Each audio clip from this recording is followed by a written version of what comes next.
Hi hello ನಮಸ್ಕಾರ ಸ್ನೇಹಿತರೆ. ಕೊನೆಗೂ ಕೂಡ ಅಪ್ಪನನ್ನ ಸೋಲ್ಸೋಕೆ ಮಗ ಅರ್ಜುನೇ ಎಂಟ್ರಿ ಕೊಡಬೇಕಾಗಿದೆ. ಹಾಗಿದ್ರೆ ಏನಾಯಿತು, ಏನು ಕತೆ, ಇದು ಎಲ್ಲವನ್ನ ಕೂಡ ತಿಳ್ಕೋಬೇಕು ಅಂದರೆ ಈಗಲೇ ನಮ್ಮ ಈ ಚಾನಲ್ನ ಸಬ್ಸ್ಕ್ರೈಬ್ ಮಾಡಿ, ಹಾಗೆ ಈ ಒಂದು ವಿಡಿಯೋವನ್ನು ಪೂರ್ತಿಯಾಗಿ ನೋಡೋದನ್ನು ಯಾವುದೇ ಕಾರಣಕ್ಕೂ ಕೂಡ ಮರಿಬೇಡಿ. ಇಲ್ಲಿ ಅರ್ಜುನ್ ಎಲ್ಲರ ಹತ್ರ ಹೋಗಿ ರಿಕ್ವೆಸ್ಟ್ ಮಾಡ್ಕೊಂಡು ಕೇಳ್ತಾರೆ ತನ್ನ ಹೆಂಡತಿ ಕೇಸನ್ನು ತೆಗೆದುಕೊಳ್ಳೋದಕ್ಕೆ. ಬಟ್ ಯಾರೂ ಕೂಡ ಕೇಸ್ ತಗೊಳ್ಳೋದಕ್ಕೆ ಮುಂದಾಗೋದೇ ಇಲ್ಲ. ಅರ್ಜುನ್ ಫ್ರೆಂಡ್ಸ್ ಕೂಡ ಅದಕ್ಕೆ ಹಿಂದೇಟಾಗ್ತಾರೆ. ಬಿಕಾಸ್ ನಿಮ್ಮ ತಂದೆನೇ ನಾವು ಇನ್ಸ್ಪಿರೇಷನ್ ಆಗಿ ತಗೊಂಡು ಲಾಯರ್ ಆಗಿರೋದು, ಜೊತೆಗೆ ನಿಮ್ಮ ತಂದೆ ನಮಗೆ ಐಡಲ್ ಆಗಿದ್ದಾರೆ, ಜೊತೆಗೆ ನಿಮ್ಮ ತಂದೆಗೆ ಸೋಲು ಅನ್ನೋದೇ ಆಗಿಲ್ಲ, ಅವ್ರ ಮುಂದೆ ನಾವು ಗೆಲ್ಲೋಕ್ಕಾಗತ್ತಾ, ಖಂಡಿತ ಅದು ಸಾಧ್ಯ ಇಲ್ಲ ಅಂತ ಹೇಳಿಬಿಡ್ತಾರೆ. ಇದರಿಂದ ಅರ್ಜುನ್ ತಲೆ ಕೆಡಿಸ್ಕೊಂಡಿದ್ದಾರೆ. ಹೇಗಾದ್ರೂ ಮಾಡಿ ತನ್ನ ಹೆಂಡತಿಯನ್ನ ಆ ಒಂದು ಕೇಸಿಂದ ಹೊರಗಡೆ ಕರ್ಕೊಂಡು ಬರಲೇಬೇಕು ಅಂತ ಹೇಳಿ ಶತಾಯ ಪ್ರಯತ್ನ ಪಡ್ತಿದ್ದಾರೆ.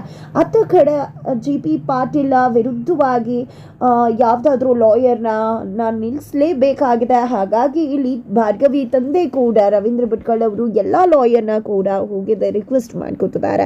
ಯಾರೂ ಕೂಡ ಭಾರ್ಗವಿ ಕೇಸನ್ನು ಒಪ್ಕೊಳ್ಳೋದಕ್ಕೆ ರೆಡಿ ಇಲ್ಲ. ಹಾಗಾಗಿ ರವೀಂದ್ರ ಭಟ್ಕಳ್ ಕೂಡ ಇವತ್ತು ಅಸಹಾಯಕ ಪರಿಸ್ಥಿತಿಯಲ್ಲಿದ್ದಾರೆ. ಇತ್ತ ಕಡೆ ಹಿಯರಿಂಗ್ ಡೇಟ್ ಬಂದಿದೆ. ಪೊಲೀಸ್ ಅವರು ಭಾರ್ಗವಿಯನ್ನ ಕರ್ಕೊಂಡು ಕೋರ್ಟ್ಗೆ ಬಂದಿದ್ದಾರೆ.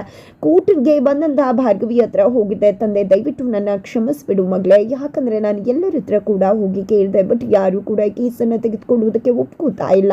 ನಾನೇ ತಗೊಳ್ಳೋಣ ಅಂದರೆ ನಿನಗೂ ಕೂಡ ಗೊತ್ತಿದೆ ನಾನು ತೆಗೆದುಕೊಳ್ಳೋದಕ್ಕೆ ಸಾಧ್ಯವಾಗೋದಿಲ್ಲ ಅಂತ ಹೇಳ್ತಾರೆ. ಈ ಕಡೆ ಭಾರ್ಗವಿಗೆ ಏನು ಮಾತಾಡಬೇಕು ಅಂತ ಗೊತ್ತಾಗೋದಿಲ್ಲ, ತುಂಬ ಬೆಚ್ಚನ್ ಮಾಡ್ಕೊಳ್ತಾಳೆ. ನಂತರ ಪೊಲೀಸ್ ಅವರು ಕೋರ್ಟ್ಗೆ ಕರ್ಕೊಂಡು ಹೋಗ್ತಾರೆ. ಈ ಕಡೆ ಸಂಧ್ಯಾನು ಕೂಡ ಕರ್ಕೊಂಡು ಕೋರ್ಟ್ಗೆ ಬಂದಿದ್ದಾರೆ. ಜಿ.ಬಿ. ಪಾಟೀಲ್ ಸಂಧ್ಯಾ ಹತ್ರ ಅವ್ರು ಏನೇ ಕೇಳಿದ್ರು ನಾವು ಏನು ಹೇಳ್ಕೊಟ್ಟಿದ್ದೀವೋ ಅದನ್ನೇ ಹೇಳಬೇಕು ಅಂದಾಗ, ಖಂಡಿತ ಸರ್ ನೀವು ಕೊಟ್ಟಿರೋ ದುಡ್ಡಿಗೆ ಯಾವುದೇ ರೀತಿ ಮೋಸ ಆಗೋದಿಲ್ಲ ಅಂತ ಹೇಳಿ ವಿಶ್ವಾಸವನ್ನ ಕೊಡ್ತಾಳೆ. ಈ ಕಡೆ ಡೂಪ್ಲಿಕೇಟ್ ಸಂಧ್ಯಾ ಒಂದು ಹುಡುಗನನ್ನ ಮುತ್ತತ್ತಿ ಅನ್ನೋ ಹುಡುಗನನ್ನ ಪ್ರೀತಿ ಮಾಡ್ತಿದ್ದಾಳೆ. ಅವನ ಜೊತೆ ಅವಳ ಮದುವೆ ಫಿಕ್ಸ್ ಆಗಿತ್ತು. ಆದರೆ ಇಲ್ಲಿ ವೃಂದ ಕರ್ಕೊಂಡು ಬಂದ ಕಾರಣ ಇಲ್ಲಿ ಮುತ್ತತ್ತಿಯನ್ನ ಬಿಟ್ಟು ಜಿ.ಪಿ. ಪಾಟೀಲ್ ಮನೆಗೆ ಡೂಪ್ಲಿಕೇಟ್ ಸಂಧ್ಯಾ ಎಂಟ್ರಿ ಕೊಟ್ಟಿದ್ಲು. ಅದೇ ಒಂದು ಮನೆಗೆ ಆಲ್ರೆಡಿ ಮುತ್ತತ್ತಿ ಎಂಟ್ರಿ ಕೊಟ್ಟಿದ್ದ ತನ್ನ ಲವರ್ ಜೊತೆ ಮಾತನಾಡಿದ್ರು. ಅದೇ ಟೈಮಲ್ಲಿ ವೃಂದನ ಕೂಡ ನೋಡಿದ್ರು. ಈಗಿನ ಸೂತ್ರಧಾರಿ ಅವಳ ಹತ್ರ ಎಷ್ಟು ಆಗುತ್ತೋ ಅಷ್ಟು ದುಡ್ಡನ್ನ ಬೇಕು ಅಂತ ಕೂಡ ಸ್ಕೆಚ್ ಹಾಕಿದ್ರು. ಅದೇ ಕಾರಣಕ್ಕೆ ಇವತ್ತು ಸಂಧ್ಯಾ ಇಲ್ದಿರೋ ಟೈಮ್ ತಿಳ್ಕೊಂಡೆ ಮುತ್ತತ್ತಿ ಜಿ.ಪಿ. ಪಾಟೀಲ್ ಮನೆಗೆ ಎಂಟ್ರಿ ಕೊಟ್ಟಿದ್ದಾರೆ. ಎಂಟ್ರಿ ಕೊಟ್ಟಿದ್ದೆ ರೂಪಾ ರೂಪಾ ರೂಪಾ ಅಂತ ಹೇಳಿ ಕೂಗ್ತಿದ್ದಾರೆ. ಆಗ ಅಲ್ಲಿಗೆ ಸಾಕ್ಷಿ ಅವರು ಬರ್ತಾರೆ. ಯಾವ ರೂಪಾ, ಯಾರನ್ನ ಕೂಗ್ತಿದ್ಯಾ ಅಂದಾಗ ರೂಪಾ ಅನ್ನೋರ್ನ ನೋಡ್ಬೇಕಿತ್ತು ಅಂತಾರೆ. ರೂಪಾ ಅನ್ನೋರೇ ಯಾರು ಇಲ್ವಲ್ಲ ಅಲ್ಲಿ ಅಂತ ಹೇಳಿ ಸಾಕ್ಷಿ ಹೇಳ್ತಿದ್ದಾಗೆ, ಇಲ್ಲ ರೂಪಾ ಅನ್ನೋರು ಇಲ್ಲೇ ಇರೋದು, ನನಗೆ ಇದೇ ಮನೆ ಅಡ್ರೆಸ್ ಎಲ್ಲ ಕೊಟ್ಟಿದ್ದು ಅಂತ ಹೇಳಿ ಮುತ್ತತ್ತೆ ಹೇಳೋಷ್ಟರಲ್ಲಿ ಇಲ್ಲಿ ವೃಂದ ಅಲ್ಲಿಗೆ ಬರ್ತಾಳೆ.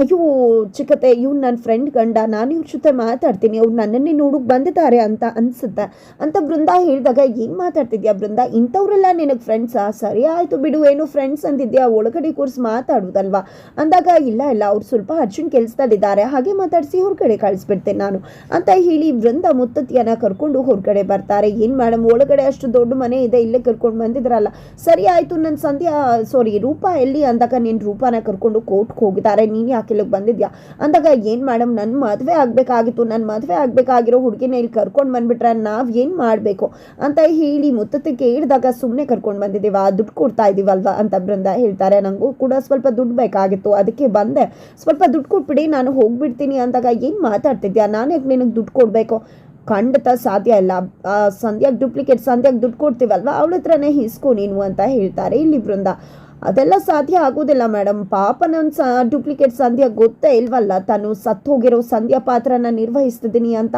ನೀವು ಓಡೋ ಹೋಗಿದ್ದಾಳೆ ಹಾಗೆ ಹೀಗೆ ಅಂದಿದ್ದೀರಾ, ಬಟ್ ಆ ಸಂಧ್ಯಾ ಸತ್ತೇ ಹೋಗಿದ್ದಾಳಲ್ವಾ ಅಂತ ಮುತ್ತತ್ತಿ ಹೇಳಿದಾಗ, ಇಲ್ಲ ನೀನು ಅನ್ಕೊಂಡಿರೋದು ಸುಳ್ಳು, ಅವಳು ಸತ್ತಿಲ್ಲ, ಓಡೋ ಹೋಗಿದ್ದಾಳೆ ಅಷ್ಟು ಅಂತ ವೃಂದ ಹೇಳ್ತಾರೆ. ನನಗೆಲ್ಲ ಕೂಡ ಗೊತ್ತದ ಮೇಡಮ್, ನಾಟಕ ಮಾಡುವ ಅವಶ್ಯಕತೆ ಇಲ್ಲ, ನನಗೆ ಗೊತ್ತದೆ ಆ ಸಂಧ್ಯಾ ಸತ್ತು ಹೋಗಿದ್ದಾಳೆ, ಅವಳ ಪಾತ್ರಕ್ಕೆ ರೂಪಾನ ಕರ್ಕೊಂಡು ಬಂದಿರೋದು, ಬಟ್ ರೂಪಾಗೆ ಅದು ಯಾವುದು ಕೂಡ ಗೊತ್ತಿಲ್ಲ ಅಂತ, ಸುಮ್ಮನೆ ನಾನು ಕೇಳಿದಷ್ಟು ದುಡ್ಡು ಕೊಟ್ಟರೆ ಒಳ್ಳೇದು, ಇಲ್ಲ ಅಂದರೆ ನನ್ನ ರೂಪಾನ ಕರ್ಕೊಂಡು ಹೋಗಬೇಕಾಗುತ್ತೆ, ಮದುವೆ ಆಗಬೇಕಾಗಿರೋ ಹುಡುಗಿನ ಇಲ್ಲಿ ತನಕ ಕಳಿಸಿದ್ದೀನಿ, ಸತ್ತೋಗಿರೋ ಹುಡುಗಿಯಾಗಿ ಅವಳು ಪಾತ್ರ ಮಾಡೋದಕ್ಕೆ ಕಳಿಸಿದ್ದೀನಿ ಅಂದರೆ ಸುಮ್ಮನೆ ಕಳ್ಸೋಕ್ಕಾಗತ್ತಾ, ರಿಸ್ಕ್ ಎಲ್ಲ ತೊಗೋಬೇಕಲ್ವ, ರಿಸ್ಕ್ ತೊಗೋಬೇಕಂದ್ರೆ ದುಡ್ಡು ಕೂಡ ಜಾಸ್ತಿ ಆಗತ್ತಲ್ವ ಅಂತ ಹೇಳಿ ವೃಂದ ಹತ್ತ ದುಡ್ಡನ್ನು ತೆಗೆದುಕೊಂಡು ಹೋಗ್ತಾರೆ. ಅಷ್ಟರಲ್ಲಿ ಸಾಕ್ಷಿ ಬರ್ತಾರೆ. ಏನು ಮಾತಾಡ್ತಿದ್ದೆ ಬಿಟ್ಟು ಅವನ ಜೊತೆ ಅಂತ ಹೇಳಿ ಕೇಳಿದಾಗ ಅದು ನನ್ನ ಫ್ರೆಂಡ್ ಅವನನ್ನು ಜಗಳ ಮಾಡಿಕೊಂಡು ಬಿಟ್ಟು ಹೋಗ್ಬಿಟ್ಟಿದ್ದಾಳಂತೆ, ಅದೇ ವಿಷಯವನ್ನು ಮಾತಾಡ್ತಿದ್ದ ಅಂತ ಹೇಳ್ತಾರೆ. ನನಗೆ ಯಾಕೋ ನೀನು ಗೋಲ್ಮಾಲ್ ಮಾಡ್ತಿದ್ಯಾ ಅಂತಾನೆ ಅನ್ನಿಸ್ತದೆ. ಇದು ಎಲ್ಲವನ್ನೂ ಕೂಡ ನಂಬೋಕ್ಕಾಗೋದಿಲ್ಲ. ಯಾವಾಗಲೂ ಇಂಥದ್ದೇ ಗೋಲ್ಮಾಲ್ ಅಲ್ವಾ ಮಾಡೋದು. ಈಗೇನೋ ಸಂಧ್ಯಾನ ಕರ್ಕೊಂಡು ಬಂದು ಈ ಮನೇಲಿ ನಿನಗೆ ಸ್ಥಾನಮಾನ ಸಿಕ್ಕಿದೆ, ಏನಾದರೂ ಎಡ್ವರ್ಟ್ ಆಯಿತು ಅಂದರೆ ಅದು ಕತೆ ನೀನು ಮುಗೀತು, ಗೇಟ್ ಪಾಸ್ ಗ್ಯಾರಂಟಿ ಅಂತ ಹೇಳಿ ಸಾಕ್ಷಿ ಹೇಳ್ತಾರೆ. ಈ ಕಡೆ ಬೃಂದಾಗೆ ಭಯ ಶುರುವಾಗ್ಬಿಟ್ಟಿದೆ. ತದನಂತರ ಇಲ್ಲಿ ಭಾರ್ಗವಿ ಕೋರ್ಟ್ ಕಟ್ಟಿಗೆ ಮೇಲೆ ಬಂದು ನಿಂತ್ಕೋತಾರೆ. ಸಿತಾರೆ ಶಕ್ತಿ ಪ್ರಸಾದ್ ಕೂಡ ಬಂದಿದ್ದಾರೆ. ಸಂಧ್ಯಾ ಎಲ್ಲರೂ ಕೂಡ ಅಲ್ಲೇ ಇದ್ದಾರೆ. ಈ ಕಡೆ ಜಡ್ಜ್ ಏನಮ್ಮ ನಿನ್ನ ಪರವಾಗಿ ವಾದ ಮಾಡೋದಕ್ಕೆ ಯಾರಾದರೂ ಇದ್ದಾರಾ ಅಂದಾಗ, ಇಲ್ಲ ನನ್ನ ಪರವಾಗಿ ವಾದ ಮಾಡೋದಕ್ಕೆ ಯಾರೂ ಕೂಡ ಇಲ್ಲ, ನಾನೇ ವಾದ ಮಾಡಬೇಕು ಅನ್ಕೊಂಡಿದ್ದೀನಿ ಅಂತಾರೆ. ಪಬ್ಲಿಕ್ ಪ್ರಾಸಿಕ್ಯೂಟರ್ನ ಕೊಡೋಣ ಅಂತ ಜಡ್ಜ್ ಕೇಳಿದಕ್ಕೆ, ಬೇಡ ನನಗೆ ಯಾರ ಮೇಲೂ ಕೂಡ ನಂಬಿಕೆ ಇಲ್ಲ ಅಂತಿದ್ದಾಗಿನ ಆ ಕಡೆ GP ಪಾಟೀಲ್ ಅಸಿಸ್ಟೆಂಟ್ ಅವಳ ವಾದನ ಅವಳು ಮಾಡ್ತಾಳಂತೆ ಅಂತ ಕೇಕೆ ಹಾಕಿ ನಗ್ತಿರ್ತಾರೆ. ಅಷ್ಟರಲ್ಲಿ ಅವಳ ಪರವಾಗಿ ಒಂದು ಲಾಯರ್ ಪಿಟಿಷನ್ ತಗೊಂಡು ಬರ್ತಾರೆ. ಇನ್ನಮ್ಮ ನಿನ್ನ ಪರವಾಗಿ ವಾದ ಮಾಡೋದಕ್ಕೆ ವಕಾಲತ್ ಹಾಕಿದಾರಲ್ಲ ಅಂತ ಜಡ್ಜ್ ಹೇಳಿದಾಗ ಇಡೀ ಕೋರ್ಟ್ ಶಾಕ್ ಆಗುತ್ತೆ. ನಾನು ಅಷ್ಟು ಮಟ್ಟಿಗೆಲ್ಲ ಕೇಳ್ಕೊಂಡಾಗ ಯಾರೂ ಒಪ್ಕೊಳ್ಳಿಲ್ಲ, ಯಾರು ಲಾಯರ್ ಬರ್ತಿರೋದು ಈಗ ಅಂತ ರವೀಂದ್ರ ಅವರು ಅನ್ಕೋತಾರೆ. ಯಾರ ಮಹಾಸ್ವಾಮಿಗಳೇ ಅದು ಅಂತ ಭಾರ್ಗವಿ ಕೇಳಿದಾಗ ಅರ್ಜುನ್ ಜಯಪ್ರಕಾಶ್ ಪಾಟೀಲ್ ಅಂತ ಹೇಳ್ತಾರೆ. ನಿಜಕ್ಕೂ ಭಾರ್ಗವಿ GP ಎಲ್ಲರೂ ಕೂಡ ಶಾಕ್ ಆಗ್ತಾರೆ. ಕೊನೆಗೂ ಅರ್ಜುನ್ ಕಪ್ಪು ಕೋಟನ್ನ ಹಾಕೊಂಡಿದ್ದೆ ಕೋರ್ಟ್ಗೆ ಎಂಟ್ರಿ ಕೊಡ್ತಾರೆ. ಮಗನನ್ನ ನೋಡಿದೆ GP ಪಾಟೀಲ್ ದಿಲ್ಖುಷ್ ಆಗ್ತಿದ್ದಾರೆ. ತನ್ನ ಮಗ ತನ್ನ ವಿರುದ್ಧ ವಾದ ಮಾಡಕ್ ಬಂದಿದ್ದಾನೆ ಅನ್ನೋಕ್ಕಿಂತ ಒಬ್ಬ ತಂದೆಯಾಗಿ ಅರ್ಜುನನ್ನ ನೋಡ್ತಿದ್ದಾರೆ. ಬಹುದಿನದ ಕನಸಾಗಿತ್ತು GPಗೆ ತನ್ನ ಮಗ ಅರ್ಜುನ್ ಲಾಯರ್ ಆಗಬೇಕು ಅನ್ನೋದು. ಆದರೆ ಇವತ್ತು ಕಪ್ಪು ಕೋಟನ್ನ ಹಾಕೊಂಡು ಬಂದಂತ ಅರ್ಜುನ್ ತನ್ನ ವಿರೋಧಿ ಲಾಯರ್ ಅನ್ನೋದನ್ನ ಕೂಡ ಮರೆತು ಅರ್ಜುನನ್ನ ನೋಡಿ ಖುಷಿ ಪಡ್ತಿದ್ದಾರೆ ಜಯಪ್ರಕಾಶ್ ಪಾಟೀಲ್ ಅವರು. ಈ ಕಡೆ ಅಸಿಸ್ಟೆಂಟ್ ಸರ್, ನೀವು ಒಬ್ಬ ಅಪ್ಪನಾಗಿ ನೋಡಬೇಡಿ, ನಿಮ್ಮ ಆಪೋಸಿಟ್ ಲಾಯರ್ ಅವರು ಅಂತ ಹೇಳಿ ಎಚ್ಚರಿಸಿದಾಗ GP ಪಾಟೀಲ್ಗೆ ಎಚ್ಚರಿಕೆ ಆಗತ್ತೆ. ನಂತರ ಇಲ್ಲಿ ಅರ್ಜುನ್ ಬಂದಿದೆ, ನಾನು ನಮ್ಮ ಭಾರ್ಗವಿ ಅವರ ಪರ ವಾದ ಮಾಡೋದಕ್ಕೆ ಬಂದಿದ್ದೀನಿ, ನಮ್ಮ ಕಕ್ಷಿದಾರರು ಒಂದು ಹೆಣ್ಣಿಗೆ ನ್ಯಾಯ ಕೊಡಿಸಬೇಕು ಅನ್ನೋ ಕಾರಣಕ್ಕೆ ಈ ಒಂದು ಹೋರಾಟವನ್ನ ಮುಂದುವರಿಸಿದ್ರು. ಆದರೆ ಇವತ್ತು ಅವರೇ ತಪ್ಪಿತಸ್ಥ ಸ್ಥಾನದಲ್ಲಿ ನಿಂತ್ಕೋಬೇಕಾಗಿದೆ. ನಿಜಕ್ಕೂ ಈ ಒಂದು ಕೋರ್ಟ್ನಲ್ಲಿ ಅವರ ಪರ ವಾದ ಮಾಡೋದಕ್ಕೆ ಯಾವ ಲಾಯರ್ ಕೂಡ ಒಪ್ಕೊಳ್ಳಿಲ್ಲ. GP ಪಾಟೀಲ್ ಅವರು ಅದೇ ಕಾರಣಕ್ಕೆ ತುಂಬಾ ಆರಾಮಾಗಿದ್ದಾರೆ, ಯಾರು ಕೂಡ ನನ್ನ ವಿರುದ್ಧ ವಾದ ಮಾಡೋಕೆ ಬರುವುದಿಲ್ಲ ಅಂತ. ಒಂದು ಲಾಯರ್ ಈ ಒಂದು ಕೇಸಲ್ಲಿ ಸಿಕ್ಕಾಕೊಂಡಿದ್ರು, ಒಬ್ರು ಲಾಯರ್ ಆಗಿ ವಾದ ಮಾಡೋಕೆ ಯಾರು ಬಂದಿಲ್ಲ ಅಂದ್ರೆ ಎಂಥ ವಿಪರ್ಯಾಸ ಇರಬೇಕು ಅಂತ ಹೇಳಿ ಹೇಳ್ತಿದ್ದಾರೆ. ಜೊತೆಗೆ ಇಲ್ಲಿ ಕೋರ್ಟ್ ಅಂತಕ್ಕಂಥದ್ದು ಎಲ್ರಿಗೂ ಕೂಡ ಇರ್ತಕ್ಕಂಥ ಒಂದು ಸ್ಥಳವಾಗಿರಬೇಕು, ನ್ಯಾಯ ಅನ್ನೋದನ್ನ ಕೇಳೋಕೆ ಧೈರ್ಯವಾಗಿ ಬರುವಂತ ಜಾಗ ಆಗಿರಬೇಕು, ಎಲ್ರಿಗೂ ಕೂಡ ನ್ಯಾಯ ಅನ್ನೋದು ಎಟ್ಟಬೇಕು ಅಂತ ಹೇಳಿ ಅರ್ಜುನ್ ಹೇಳ್ತಾರೆ. ಜೊತೆಗೆ ಇಲ್ಲಿ GP ಪಾಟೀಲ್ ಬಂದಿದೆ, ಇದು ಎಮೋಷನ್ಸ್ಗೆ ಇರ್ತಕ್ಕಂಥ ಜಾಗ ಅಲ್ಲ, ಸಾಕ್ಷಿ ಆಧಾರಗಳು ಬೇಕಾಗತ್ತೆ, ಕೋರ್ಟ್ ಅದನ್ನೇ ಕೇಳುವುದು ಅಂತ GP ಪಾಟೀಲ್ ಹೇಳಿದಾಗ, ಭಾರ್ಗವಿ ನನ್ನ ಕಕ್ಷಿದಾರರು ಯಾವುದೇ ರೀತಿ ಇನ್ನೂ ಕೂಡ ತಪ್ಪು ಮಾಡಿದ್ದಾರೆ ಅಂತ ಸಾಬೀತಾಗಿಲ್ಲ, ಅಪರಾಧಿ ಅಂತ ಸಾಬೀತಾಗೋ ತನಕ ಅವರನ್ನ ಅಪರಾಧಿ ಅಂತ ಕರೆಯೋ ಹಾಗಿಲ್ಲ ಅಂತ ಹೇಳಿ ಖಡಕ್ಕಾಗಿ ವಾದವನ್ನು ಮಂಡಿಸ್ತಾರೆ GP ಪಾಟೀಲ್ ಮುಂದೆ ಅರ್ಜುನ್. ತಕ್ಷಣ ಈ ಕಡೆ GP ಪಾಟೀಲ್ಗೆ ಹಳೆದೆಲ್ವೂ ಕೂಡ ನೆನಪಾಗುತ್ತೆ ಎಂದು ಅರ್ಜುನ್ LLB ಡಿಗ್ರಿ ತಗೊಂಡು ಬಂದಿದ್ದು, ಅಪ್ಪನಿಗೆ ಡಿಗ್ರಿ ಕೊಟ್ಟು ಖುಷಿ ಪಟ್ಟಿದ್ದು, ಅಪ್ಪ ಕೂಡ ತನ್ನ ಮಗನ ನೋಡಿ ಹೆಮ್ಮೆ ಪಟ್ಟಿದ್ದು, ಇನ್ನು ಮುಂದೆ ನೀನೇ ನನ್ನ ವಾರಸ್ದಾರ ಅಂತ ಹೇಳಿದ್ದು, ನಾನು 2 ವರ್ಷದಲ್ಲಿ ಜಡ್ಜ್ ಆಗ್ತೀನಿ, ನೀನು ಒಂದು 2 ವರ್ಷ ಪ್ರಾಕ್ಟೀಸ್ ಮಾಡಿ ನಂತರ ಲಾಯರ್ ಕೆಲಸನ ಶುರು ಮಾಡ್ಕೊ ಅಂದದ್ದು, ನಿನಗೂ ಕೂಡ ಲಾಯರ್ ಆಗಿರೋಕೆ ಇಷ್ಟ ಇಲ್ಲ ಅಂದರೆ ಜಡ್ಜ್ ಆಗಿಬಿಡು, ಇಬ್ಬರು ಕೂಡ ಜಡ್ಜ್ ಆಗೋಣ, ಎಲ್ಲರೂ ಕೂಡ ಹೊಟ್ಟೆ ಕಿಚ್ಚು ಪಟ್ಬಿಡ್ತಾರೆ ಅಂತ ಹೇಳಿದಂತಹ ಮಾತುಗಳು. ಆದರೆ ಅಲ್ಲಿ ಅರ್ಜುನ್ ಮಾತ್ರ ಇಲ್ಲ, ನನಗೆ ಲಾಯರ್ ವೃತ್ತಿ ಅಂದರೆ ಇಷ್ಟ ಅಲ್ಲ, ನಿಮಗೋಸ್ಕರ ನಾನು LLB ತಗೊಂಡಿದ್ದು, ಇನ್ನು ಮುಂದೆ ನಾನು ನನಗೆ ಇಷ್ಟ ಆದಂತಹ ಸ್ವಂತ ಬಿಸ್ನೆಸ್ ಅನ್ನ ಮಾಡಬೇಕು ಅನ್ಕೊಂಡಿದ್ದೀನಿ ಅಂತ ಹೇಳಿ ಹೋಗಿದ್ದು. ಇದರಿಂದ ಕೋಪ ಮಾಡ್ಕೊಂಡಂತ GP ಒಂದಲ್ಲ ಒಂದಿನ ನೀನು ಕೋಟ ಹಾಕೊಂಡು ಬಂದೇ ಬರ್ತೀಯಾ ಅಂತ ಹೇಳಿದ ಮಾತು ಎಲ್ಲವನ್ನ ಕೂಡ GP ನೆನಪು ಮಾಡ್ಕೋತಾರೆ. ತನ್ನ ಮಗನ ವಾದಕ್ಕೆ ಫಿದಾ ಆಗ್ತಿದ್ದಾರೆ GP. ಬಟ್ ಒಂದು ಕಡೆ ತನ್ನ ವಿರೋಧಿ ಲಾಯರ್ ಅನ್ನೋ ಒಂದು ಪ್ರಜ್ಞೆ ಕೂಡ GP ಪಾಟೀಲ್ಗಿದೆ. ನಂತರ ಇಲ್ಲಿ ತುಂಬಾ ಕೋಪ ಮಾಡಿಕೊಂಡು GP ಪಾಟೀಲ್ ಹೋಗಿ ಕುತ್ಕೋತಾರೆ. ಈ ಕಡೆ ಅರ್ಜುನ್ ತನ್ನ ವಾದವನ್ನ ಮುಂದುವರಿಸ್ತಾರೆ. ಈ ಒಂದು ಕೇಸಲ್ಲಿ ಸಾಕಷ್ಟು ರೀತಿಯ ಗೊಂದಲಗಳಿದೆ ಅಂತ ಹೇಳಿ ಒಂದಷ್ಟು ಡಾಕ್ಯುಮೆಂಟ್ಸ್ ಅನ್ನ ಸಬ್ಮಿಟ್ ಮಾಡಿದ್ದೆ.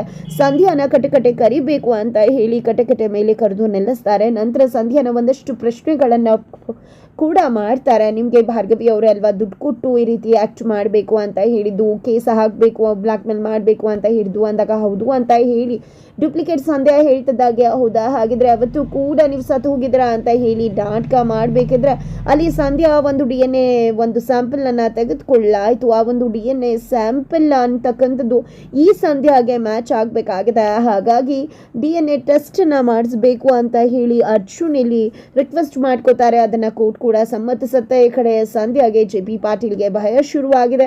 ಇಲ್ಲಿ ಭಾರ್ಗವಿ ಅಂತೂ ದಿಲ್ಖುಷ್ ಆಗಿದ್ದಾರೆ. ಕೊನೆಗೂ ಕೂಡ ಅಪ್ಪನ ವಿರುದ್ಧ ನಿಂತಂತ ಅರ್ಜುನ್ ಅಪ್ಪನನ್ನೇ ಜೈಲಿಗೆ ಕಳಿಸೋಕೆ ಸಿದ್ಧವಾಗ್ತಿದ್ದಾರೆ ಅಂತ ಹೇಳ್ಬೋದು. ಕೊನೆಗೂ ಕೂಡ ಏನಾದರೂ ರಿಪೋರ್ಟ್ ಉಲ್ಟಾ ಬಂದಿದ್ದೆ ಖಂಡಿತವಾಗ್ಲೂ ಕೂಡ ಇಲ್ಲಿ JP ಪಾಟೀಲ್ ಜೈಲು ಸೇರುವುದಂತೂ ಗ್ಯಾರಂಟಿ. ಖಂಡಿತ DNA test report Arjun Bhargavi ಪರವಾಗಿ ಬಂದರೆ ಅತ್ತ ಕಡೆ ಡೂಪ್ಲಿಕೇಟ್ ಸಂಧ್ಯಾ ಜೊತೆಗೆ JP ಕೈಗೂ ಕೂಡ ಗ್ಯಾರಂಟಿ. ಹಾಗಿದ್ರೆ ಏನಾಗುತ್ತೆ ಮುಂದೆ ತಿಳ್ಕೋಬೇಕು ಅಂದರೆ ಮುಂದಿನ ವಿಡಿಯೋಗೆ ವೇಟ್ ಮಾಡೋದನ್ನು ಮರಿಬೇಡಿ.